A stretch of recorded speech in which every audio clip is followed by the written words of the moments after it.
কোর্টের প্রথম হিয়ারিংয়ের দিনই এবার মুখ থুবড়ে পড়লো দেবলীনার কাছে ইন্দ্রাণী গাঙ্গুলি। হ্যাঁ বন্ধুরা, ভিডিওতে লাইক দিয়ে দেখতে থাকুন। যে মুহূর্তে কিনা প্রথম হিয়ারিংয়ের দিন দেবলীনা কনফিডেন্ট হয়ে যখন কিনা ইন্দ্রাণী গাঙ্গুলিকে কোর্টের বাইরে হিয়ারিং শুরু হওয়ার আগে বলতে থাকছে কি, ইন্দ্রাণী গাঙ্গুলি বি প্রিপেয়ার, এবার কিন্তু তোমাকে নাক্ষত দিতে হবে এবং তোমাকে এবার এমনভাবে আমার পায়ের কাছে এসে তোমাকে আমার কাছে তোমার কোম্পানি বাঁচানোর জন্য ভিক্ষে করতে হবে। সেটা হয়তো বা তুমি কারো কাছে আজ অব্দি করোনি, কিন্তু তোমার ক্যারিয়ার লাইফে এই প্রথম তোমাকে এই সমস্ত কিছু করতে হবে। অন্যদিকে কুসুম যখন কিনা বলতে থাকে যে এই কুসুম সরকার বেঁচে থাকতে এই ইন্দ্রাণী গাঙ্গুলির এতটা দুর্দিন আসেনি কখনো যে ইন্দ্রাণী গাঙ্গুলি তোমার মতন সামান্য একটা মামুনি একটা অপরাধীর কাছে মাথা নত করবে এবং আমার দেবীমা মাথা উঁচু করে চিরকাল বেঁচে এসেছে, এবারও সে সেটাই করবে, সেটা ছাড়া সে কোনো কিছুই করবে না এবং সেটা আমি আরও একবার প্রমাণ করে দিব।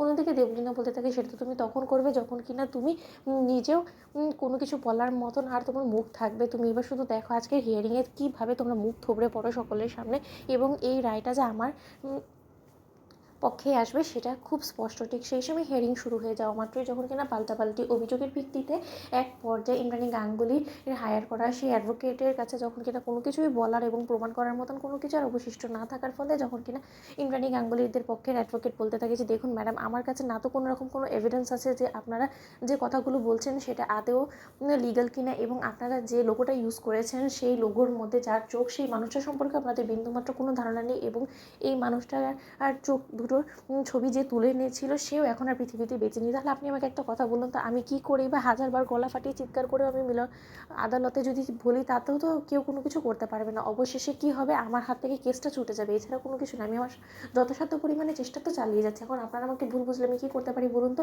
অন্যদিকে আয়ুষ যখন কিনা বলতে থাকে যে মা, এটা কী ধরনের অ্যাডভোকেট আমরা হায়ার করেছি দেখো তো, সে তো কোনো কিছুই বলতে পারছে না। অন্যদিকে ইন্দ্রাণী গাঙ্গুলি যখন বলতে থাকে যে এই বেচারাকে দোষারোপ করে কী লাভ বলো তো, শহরের বেস্ট লয়ারকে আমরা অ্যাপয়েন্ট করেছি, কিন্তু তার শর্ত আয়ুষ তার তো কোনো কিছু বলার মতন সেরকম তার কোনো রকম কোনো মুখই নেই, কারণ তার কাছে সেই প্রমাণটুকু আমরা তুলে দিতে পারিনি। ইভেন কি আমরা রাতুল বেঁচে থাকতে তাকে একবার জিজ্ঞেস করাটা প্রয়োজন বলে মনে করিনি যে আসলে রাতুল ঠিক কার ছবি তুলেছে। এবার সে করবে তো করবে কি বলো তো, একটা মৃত মানুষকে তার ও জীবিত করে আনতে পারবে না, তাই না।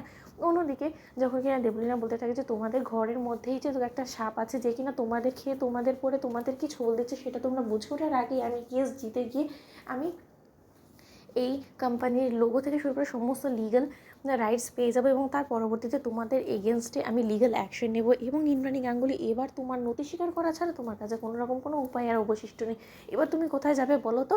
ঠিক সেই সময় মীনাক্ষী যখন কিনা বলতে থাকে যে ওদিকে জাদুঘর কুসুমতো গিয়েছে, ও আবার কোনো জাদু টাদু দেখি ও আবার দিদিকে এই কেসে জিতিয়ে দেবে না তো, তাহলে তো দেবলীনা আমাকে আস্ত রাখবেন। আমি যে দেবলীনাকে সাহায্য করার জন্য এবং নিজের নামটা আড়াল করার জন্য আমি পেনড্রাইভটা দিয়েছি, এই কথা যদি একবার কুসুম জানতে পেরেছে তাহলে আর রক্ষে নিত। বন্ধুরা লাইক এবং শেয়ার করো, সাবস্ক্রাইব করতে ভুলো না।